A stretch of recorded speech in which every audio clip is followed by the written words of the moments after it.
सो ये guys this is Vishal Gupta और आज की इस वीडियो में हम न्यूटन राप्सन मेथड पढ़ने वाले हैं। ऑलरेडी हमने बाइसेक्शन मेथड और रेगुलर फाल्से मेथड या फिर आप फाल्से पोजीशन मेथड बोल सकते हो, वो दोनों कंप्लीट कर चुका है। आई होप वो दोनों मेथड जो है आपको अच्छी तरीके से समझ में आया होगा।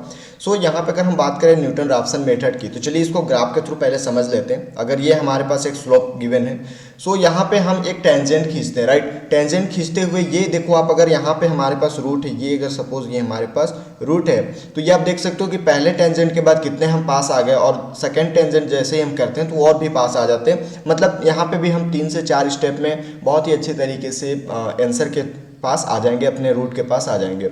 सो ये आप देख सकते हो यहाँ पे जो पॉइंट है पी नोट, एक्स नोट और एफ एक्स नोट दे दिए हैं, और यहाँ से जो पहला टेंजेंट हम निकालेंगे वो x1 0 हो जाएगा, और सेकंड टेंजेंट पे x2 0 हो जाएगा, थर्ड टेंजेंट पे वैसे ही x3 0 हो जाएगा। सो यहाँ पे अगर हम देख सकते हो, यहाँ पे अगर हम बात करें इसमें इसके फॉर्मूला निकालने की अगर हम बात करें, तो चलिए पहले फॉर्मूला निकाल लेते हैं कि कैसे हम इसका फॉर्मूला ड्राइव करेंगे। सो आपको यहाँ पे इक्वेशन निकालते हैं हम, इक्वेशन ऑफ टेंजेंट। तो आपको पता होगा इक्वेशन ऑफ टेंजेंट क्या होता है, y minus y one is equal to d y by d x x minus x one. So ये आप देख सकते हो यहाँ पे अगर हम बात करें इसकी, तो y माइनस वाई वन, तो y यहाँ पे क्या है, अगर हम x एक्सिस पे बात करें तो y 0 हो जाएगा, तो ये हमारे पास 0 माइनस ये हमारे पास, अगर हम y1 की बात करें तो ये हमारे पास क्या है, function f of x not is equal to d y by d x को हम और क्या लिख सकते हैं, एफ डैश लिख सकते हैं, एफ डैश एक्स, और यहाँ पे x minus x naught, right.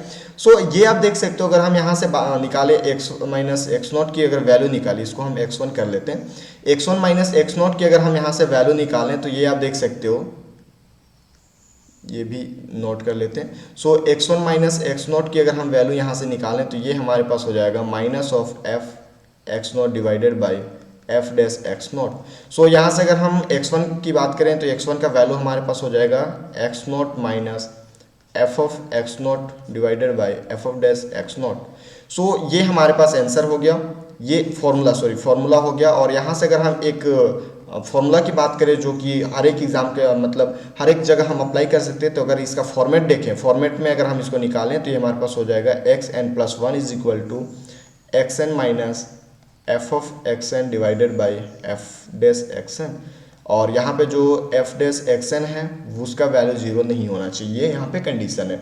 So ये आप देख सकते हो कि दोनों फॉर्मूला सेम ही है। अगर हम यहाँ पे n का वैल्यू 0 कर देते हैं, तो ये हो जाएगा x1, जो कि यहाँ पे x1 देख सकते हो, ये फिर xn हो जाएगा, 0 करेंगे तो x नोट हो जाएगा, यहाँ पे f x नोट हो जाएगा, ये आप देख सकते हो, यहाँ पे f डैश x नोट हो जाएगा, जो कि है। सो ये एक फॉर्मेट है फॉर्मूला का। सो इसके थ्रू हम यहाँ पे न्यूटन राप्सन मेथड को इस तरीके से सॉल्व करते हैं। उसका प्रॉब्लम हम लेके एक प्रॉब्लम को चलिए समझते हैं। सो यहाँ पे पहले प्रॉब्लम की अगर हम बात करें, find by Newton Raphson method root of equation यहाँ पे हमारे पास गिवन है x cube minus 3x minus 5। So अगर हम इस क्वेश्चन को सॉल्व करें यहाँ पे, तो ये आप देख सकते हो कि यहाँ पे हमारे पास जो गिवन फंक्शन है, चलिए इसको हम स्टार्ट करते हैं एंड आप भी साथ साथ इसको सॉल्व करते चलना। सो एफ ऑफ एक्स का जो वैल्यू है हमारे पास हो जाएगा x cube minus 3x minus 5। सो पहला मैंने आपको बताया था, बाइसेक्शन मेथड में भी मैंने आपको बताया था, राप्सन मेथड में भी बताया था कि पहला जो हमारे पास स्टेप होता है वो हम इसको चेक करते हैं कि ये प्लस माइनस इसका इंटरवल हम यहाँ पे चेक करते हैं। सपोज यहाँ पे अगर हम 2 रख के चेक करें, तो एफ ऑफ 2 का वैल्यू क्या हो जाएगा, 8 माइनस 6 माइनस 5, ये हमारे पास हो जाएगा -3। एंड एफ ऑफ 3 का वैल्यू अगर हम यहाँ पे रखें, तो ये हमारे पास हो जाएगा, ये वैल्यू हो जाएगा हमारे पास 16, राइट। सो यहाँ पे आप देख सकते हो कि अगर हम इसकी बात करें, सो ये हमारे पास निगेटिव वैल्यू हो गया है और ये हमारे पास पॉजिटिव वैल्यू हो गया। सो ये अगर हम बात करें इसकी निगेटिव और पॉजिटिव की, सो अगर हम यहाँ पे देखो, तो ये निगेटिव वैल्यू है, ये पॉजिटिव वैल्यू है, बट हमें यहाँ पे इसका इंटरवल नहीं लेना है, इसका इंटरवल हमें नहीं लेना है। अब इंटरवल नहीं लेना है मतलब क्या, सो क्या लेंगे हम यहाँ पे, सो यहाँ पे अगर हम मैं आपको बताऊं कि इंटरवल नहीं लेना है, तो ये हम लेंगे यहाँ पे, गिव मी 1 सेकेंड, हाँ। सो ये आप देख सकते हो कि जब ये हमारे पास 0 के पास हम ढूंढेंगे, क्योंकि हमने यहाँ पे प्रॉब्लम में लिया है x naught, right, x note लिया है, तो यहाँ पे हम 0 के पास में देखेंगे, तो जो भी 0 के पास में होगा, 0 के पास में कहने का सीधा सा मतलब है कि हम अगर यहाँ पे लाइन ड्रॉ कर लेते हैं और ये 0 है, और ये आप देख सकते हो ये हमारे पास 2 है, और ये हमारे पास 3 है। 2 का वैल्यू हमारे पास आया है नेगेटिव, मतलब -3 हो गया, और 3 का वैल्यू हमारे पास 16 आया है। सो यहाँ पे अगर हम बात करें जीरो के पास में कौन सा है, तो ये आप देख सकते हो 2 हमारे पास जीरो के पास में।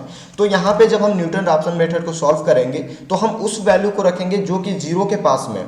सो जीरो के पास में कहने का सीधा सा मतलब है यहाँ पे हम x0 का जो वैल्यू है वो टू लेंगे। बट क्वेश्चन यहाँ आता है कि सर यहाँ पे अभी हमारे पास तो दोनों जीरो के पास में -3 था, इसलिए हमने यहाँ पे ले लिया -3 को और 16। इसको हमें नहीं देखना, ये 2 और 3 को नहीं देखना है कि कौन पास में, हमें इस वैल्यू को देखना है, -3 और 16 को। सो -3 यहाँ पे आ जाएगा और 16 यहाँ पे आ जाएगा। सो कौन पास में है, तो -3 हमारे पास में। तो -3 किसका वैल्यू है, तो f(2) का वैल्यू है, तो ये हमारे पास x0 का वैल्यू 2 हो जाएगा। बट अगर हमारे पास दोनों वैल्यू पास आ जाता, जैसे अगर हमारे पास -3 और 3 आ जाता, तो दोनों तो पास में ही है, जीरो के अगर हम देखें तो दोनों सेम डिस्टेंस में है। तो वहाँ पे वैसे कंडीशन में आप कोई भी ले सकते हो किसी भी वैल्यू को, बट यहाँ पे वैसा नहीं है, यहाँ पे -3 पास में, इसलिए हमने x0 का वैल्यू 2 ले लिया है। सो अब हम यहाँ पे फॉर्मूला मैंने आपको क्या बताया था, xn+1 = xn minus f(xn) divided by f(xn). सो यहाँ से अगर हम बात करें तो ये आप देख सकते हो, fx पहले देख लेते हैं। सो fx हमारे पास क्या है, x³ - 3x - 5, और हमें f(x) का भी वैल्यू निकालना है, तो f(x) का वैल्यू हमारे पास हो जाएगा, f(x) की बात करें हम तो यहाँ पे आप देख सकते हो f(x) की 3x² - 3 हो गया। सो अब हम इस वैल्यू में अगर देखना चाहें तो ये हमारे पास हो जाएगा, अगर इसमें हम वैल्यू रख दें तो ये हमारे पास हो जाएगा xn+1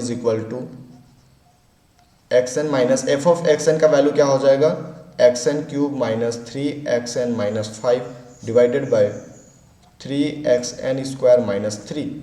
सो अब आप देख सकते हो यहाँ से अगर हम वैल्यू निकालना चाहें तो वो हमारे पास हो जाएगा, अगर हम n के जगह पे 0 पुट कर दे, राइट, अगर हम पुट n = 0, देन हमारे पास x1 का वैल्यू क्या हो जाएगा, x0 - 3x0³, सॉरी 1 सेकेंड, ये हमारे पास हो जाएगा x0³ - 3x0 - 5 divided by 3x0² - 3। सो यहाँ पे x0 का वैल्यू हमने क्या लिया है, तो x0 का वैल्यू हमने 2 लिया है, तो 2 यहाँ पे जब वैल्यू पुट करेंगे तो ये हमारे पास हो जाएगा, यहाँ पे आप देख सकते हो 2³ - 3 × 2 - 5 डिवाइडेड बाई 3 × 2² - 3। सो x1 का वैल्यू यहाँ से हमारे पास हो जाएगा 2.3333, राइट। सो ये हमारे पास फर्स्ट इटरेशन हो गया। फर्स्ट इटरेशन की अगर हम बात करें तो ये हमारे पास फर्स्ट इटरेशन हो गया। अब हम जब पुट n = 1, ऐसे ही करते करते आपको आगे जाना है, पहले n = 0, n = 1, then n = 2, n = 3, ऐसे करते करते हमें आगे बढ़ते जाना है। सो यहाँ पे अगर हम n = 1 पुट करते हैं, कौन से, इस वाले अगर फॉर्मूला में हम n = 1 पुट करते हैं तो x2 का वैल्यू हमारे पास आ जाएगा। मतलब यहाँ पे हम लिख सकते हैं x2 = x1 - 3x1 - 5 divided by 3x1² - 3। अब x1 का जो अपडेटेड वैल्यू है, ये हमारे पास x1 का वैल्यू आ गया, इस वैल्यू को यहाँ पे पुट कर देना है, तो ये हमारे पास हो जाएगा 2.333 minus 2.333³ minus 3 × 2.333 minus 5 divided by 3 × 2.33² - 3। तो यहाँ से x2 का जो वैल्यू है, x2 का वैल्यू हमारे पास हो जाएगा 2.2805, राइट। ये हमारे पास क्या हो गया, सेकेंड इटरेशन हो गया। सो अब हम अगर बात करें n = 3 पुट करने की, तो अगर हम यहाँ पे पुट n = 3 कर देते हैं, सो यहाँ पे हमारे पास x4 का x4 का वैल्यू आ जाएगा, क्योंकि हमने यहाँ पे 1 सेकेंड, n = पहले हम 2 पुट करेंगे क्योंकि हमने ऑलरेडी 1 पुट किया था। सो यहाँ पे अगर हम n = 2 पुट कर दें तो ये हमारे पास x3 का वैल्यू हो जाएगा, और x3 का जो फॉर्मूला आएगा वो हमारे पास हो जाएगा x2³ - 3x2 - 5 divided by 3x2² - 3। सो यहाँ से x3 का जब हम वैल्यू x2 का वैल्यू पुट करेंगे, जो हमारे पास लास्ट में x2 का वैल्यू आया था, इस वैल्यू को अगर हम यहाँ पे पुट करेंगे, सो x3 का वैल्यू हमारे पास हो जाएगा 2.2790, राइट। सो ये हमारे पास क्या हो गया, थर्ड इटरेशन हो गया। सो अब हम यहाँ पे पुट n = 3 अगर पुट कर देते हैं तो ये हमारे पास x4 का वैल्यू हो जाएगा। सो x3 minus x3 cube minus 3x3 minus 5 divided by 3x3 square minus 3। यहाँ पे अगर हम x3 का वैल्यू, ये जो वैल्यू है, इस वैल्यू को अगर हम यहाँ पे पुट कर देते हैं तो यहाँ से x4 का जो वैल्यू आएगा वो हमारे पास हो जाएगा 2.2790। अब आप देख सकते हो ये हमारे पास फोर्थ इटरेशन है। अगर हम बात करें थर्ड इटरेशन की और फोर्थ इटरेशन की तो x3 का जो वैल्यू है x4 के वैल्यू के इक्वल हो गया। मतलब यहाँ पे हम बोल सकते हैं कि जो हमारे पास 2.2790 है ये हमारा आंसर हो गया, राइट। सो इस तरीके से हम यहाँ पे न्यूटन रैप्सन मेथड में इटरेशन निकालते हैं, हम यहाँ पे रूट निकालते हैं। सो आपने देखा कि 4 स्टेप में ही हमने यहाँ पे बहुत ही अच्छा आंसर ला लिया, सटीक आंसर ला लिया, जो कि बहुत ही इंपॉर्टेंट, ये मेथड आपको आना ही चाहिए। और हर एक एग्जाम के थ्रू, ये भले ही आप किसी भी एग्जाम का प्रिपरेशन करो, जहाँ पे भी न्यूमेरिकल मेथड सब्जेक्ट है, यूनिट वहाँ पे आता है, वहाँ पे ये क्वेश्चन आपको देखने को मिलेंगे, राइट। सो ये हम पहले क्वेश्चन को यहाँ पे सॉल्व कर चुके हैं। चलिए एक और क्वेश्चन लेते हैं ताकि आपका कॉन्फिडेंस कुछ और भी बिल्ड हो जाए। सो क्वेश्चन सेकंड की अगर हम बात करें, use Newton Raphson method to find a real root of cos x minus x exponential x is equal to 0 corrected to 4 decimal place. So इसको चलिए हम सॉल्व कर लेते हैं।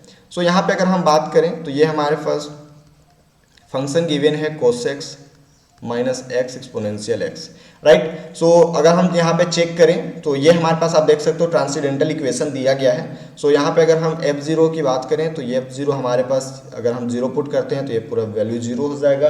एंड 1 सेकेंड,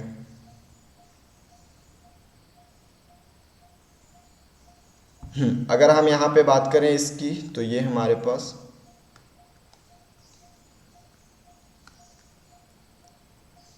f1 की बात करें तो ये हमारे पास हो जाएगा cos 1 minus 1 exponential 1 is equal to minus 2.1779। So अब हम यहाँ पे बात करें तो ये हम इसके बीच में लेंगे, राइट। सो ट्रांसेंडेंटल इक्वेशन, जैसे मैंने आपको रैप्सन मेथड में बताया था कि हम जब भी ट्रांसेंडेंटल इक्वेशन सॉल्व करते हैं तो हम चाहते हैं कि वो जो रूट के करीब वाला ही इंटरवल हम लें। तो यहाँ पे भी हम वैसे ही कर सकते हैं। हम यहाँ पे ऐसा नहीं देखेंगे कि कौन 0 के पास में, राइट। हम यहाँ पे 0 के पास वाला वैल्यू को नहीं लेंगे। हम यहाँ पे जो वैल्यू पुट करेंगे, वैल्यू यहाँ पे रखेंगे, वो वैल्यू हम यहाँ पे, जैसे ये हमारे पास पॉजिटिव आ गया है, ये निगेटिव आ गया, राइट। तो यहाँ पे हम ये चीज़ कंसीडर करेंगे कि हम जो भी वैल्यू यहाँ पे रखें वो अगर हम इसका एवरेज निकालें, suppose 1 + 1 divided by 2 is equal to 0.5 रख लें, अगर हम x0 का वैल्यू 0.5 रख लें तो ये हमारे पास रूट के बहुत ही पास वाला वैल्यू हम ले सकते हैं और बहुत ही ईजी वे में, बहुत ही कम स्टेप में हम इसका आंसर ला सकते हैं। सो दो चीज़ आपको याद रखना है। एक रैप्सन मेथड में मैंने आपको बताया था कि जब भी ट्रांसेंडेंटल इक्वेशन हमें गिवन रहता है तो हम रूट का जो इंटरवल होता है वो बहुत ही पास वाला रखते हैं। और उसी तरीके से हम न्यूटन रैप्सन मेथड में भी करते हैं। जब भी हम x0 का वैल्यू रखते हैं तो दोनों का एवरेज अगर हम निकाल लेते हैं तो वो बहुत ही पास में आ जाता है। सो x0 का वैल्यू यहाँ पे हम 0.5 कंसीडर कर लेते हैं। मैंने आपको ऑलरेडी फॉर्मूला बताया था, ये हमारे पास फॉर्मूला है। अगर हम यहाँ पे बात करें x0, ये हमारे पास हो जाएगा f डैश x0, और यहाँ से अगर इसका वैल्यू निकालना चाहें तो ये हमारे पास हो जाएगा xn + 1 is equal to x0 plus fx का वैल्यू हमारे पास है cos x0 minus x0 exponential of x0 divided by, ये हमारे पास हो जाएगा, अगर यहाँ से हम f डैश x का वैल्यू निकालना चाहें तो ये हमारे पास हो जाएगा minus sine x minus exponential of x minus x exponential of x। So ये हो जाएगा minus sine x minus exponential of x, common कर ले तो ये हमारे पास x + 1 हो जाएगा।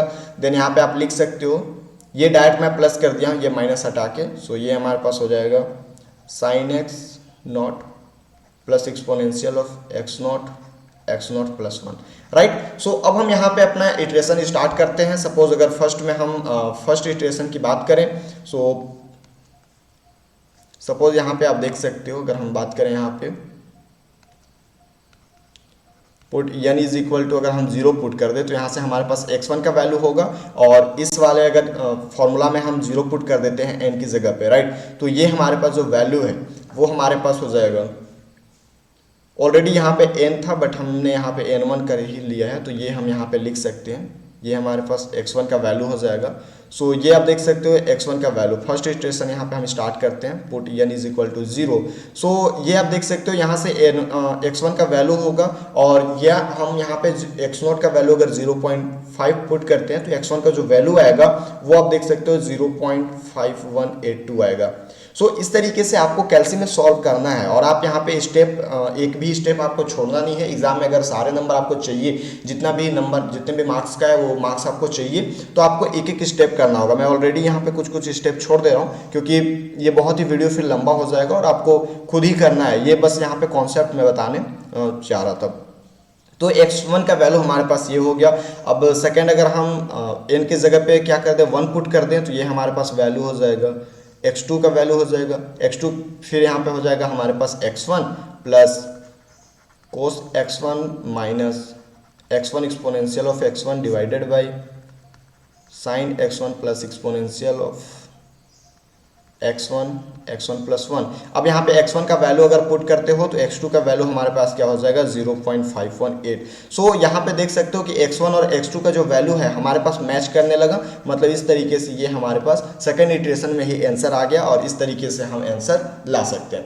सो ये बहुत ही ईजी है, आपको ज़्यादा कुछ यहाँ पे करना नहीं है, बट आपको x0 का वैल्यू निकालना है और उसके थ्रू बस फॉर्मूला बस आपको याद रहना चाहिए। एक चीज़ यहाँ पे है, अगर आप फॉर्मूला भूल जाते हो तो भी फॉर्मूला मैंने आपको ऑलरेडी फॉर्मूला निकालने बताया कैसे हम फॉर्मूला को निकाल सकते हैं। ये आप देख सकते हो यहाँ पे, तो ये चीज़ यहाँ पे आप देख सकते हो, ये फॉर्मूला आप इस तरीके से निकाल सकते हो। अगर ये कॉन्सेप्ट आपको याद रह जाता है तो यहाँ से हम फॉर्मूला को भी निकाल लेते हैं अच्छे तरीके से। सो अगर हम सेकंड क्वेश्चन, एक और question, last question, third question की बात करें, एक और क्वेश्चन के थ्रू हम इसको समझने की कोशिश करते हैं क्योंकि बहुत ही इंपॉर्टेंट ये मेथड है। सो ये आप देख सकते हो, apply Newton Raphson method to solve the equation 2x - 3 is equal to log base 10x। So यहाँ पे अगर हम फंक्शन की बात करें तो ये हमारे पास हो जाएगा f ऑफ x is equal to 2x - 6 minus log base 10x। So यहाँ पे अगर हम चेक करें इसको तो ये हमारे पास अगर सपोज 3 रख लेते हैं तो ये हमारे पास वैल्यू हो जाएगा 6 - 6 minus log base 10x। So यहाँ से जो वैल्यू आएगा वो हमारे पास हो जाएगा -0.47712 और यहाँ पे अगर हम 4 रख के चेक करें तो ये हमारे पास हो जाएगा 8 - 6 माइनस log बेस 10 4। सो ये वैल्यू हमारे पास हो जाएगा 1.39794, राइट। सो अब आप यहाँ पे चेक देख सकते हो कि ये जो वैल्यू है, मैंने आपको बताया था कि जब भी हमारे पास यहाँ पे आप देख सकते हो ट्रांसेंडेंटल इक्वेशन है, या इधर वाले अगर हम लेफ्ट साइड की बात करें तो ये हमारे पास अलजेब्राइक इक्वेशन है, बट अगर हम राइट साइड की बात करें तो ये हमारे पास ट्रांसेंडेंटल इक्वेशन है। और मैंने आपको बताया था कि जब भी ट्रांसेंडेंटल इक्वेशन आए तो हमें इंटरवल ऐसा लेना चाहिए कि वो बहुत ही रूट के पास हो।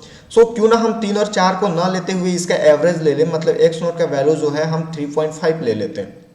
सो अब हम चलिए यहाँ पे x डेस की अगर हम बात करें, f डेस x की, सो अगर हम fx यहाँ पे रखते हो, राइट, fx का जो वैल्यू है ये हम इसको आगे सॉल्व नहीं कर सकते, इसलिए हम यहाँ पे एक काम करते हैं 2x - 6 माइनस 0.4343 log 10 को log e में हम यहाँ पे चेंज कर लेते हैं। सो यहाँ पे अगर हम देखें f डेस x की वैल्यू तो ये हमारे पास आ जाएगा 2 - 0.4343 डिवाइडेड बाई x। अब यहाँ से अगर हम बात करें xn प्लस 1 जो फॉर्मूला का है, तो फॉर्मूला हमारे पास होता है xn माइनस fxn, राइट। तो हम डायरेक्ट यहाँ पे वैल्यू पुट कर देते हैं 2xn - 6 minus 0.4343 log e xn, और यहाँ पे आप देख सकते हो ये हमारे पास हो जाएगा 2 - 0.4343 डिवाइडेड बाई xn। सो अब यहाँ पे अगर हम बात करें इसकी तो ये आप देख सकते हो। सो अगर हम यहाँ पे सपोज फर्स्ट इटरेशन की बात करें, मतलब यहाँ पे n का जो वैल्यू है वो हम n is equal to 0 put कर देते हैं तो ये हमारे पास x1 का वैल्यू आ जाएगा जो कि फर्स्ट अप्रोक्सीमेशन है। सो फर्स्ट अप्रोक्सीमेशन ये हमारे पास हो जाएगा x0 minus 2x0 minus 6 minus 0.4343 log base e x0 divided by 2 minus 0.4343 divided by x0। सो यहाँ से अगर हम वैल्यू पुट करते हैं x0 के जगह पे कितना वैल्यू 3.5 वैल्यू पुट करते हैं तो ये हमारे पास हो जाएगा 3.25696। और उसी तरीके से अगर हम n is equal to 1 put कर देते हैं तो यहाँ से हम x2 का वैल्यू निकालेंगे। आप यहाँ वैल्यू इस तरीके से पुट करना, और x2 का वैल्यू मैं बताता हूँ, x2 का वैल्यू हमारे पास आ जाएगा 3.256366। और उसी तरीके से अगर हम n is equal to 2 put कर देते हैं तो x3 का वैल्यू हमारे पास आ जाएगा 3.256।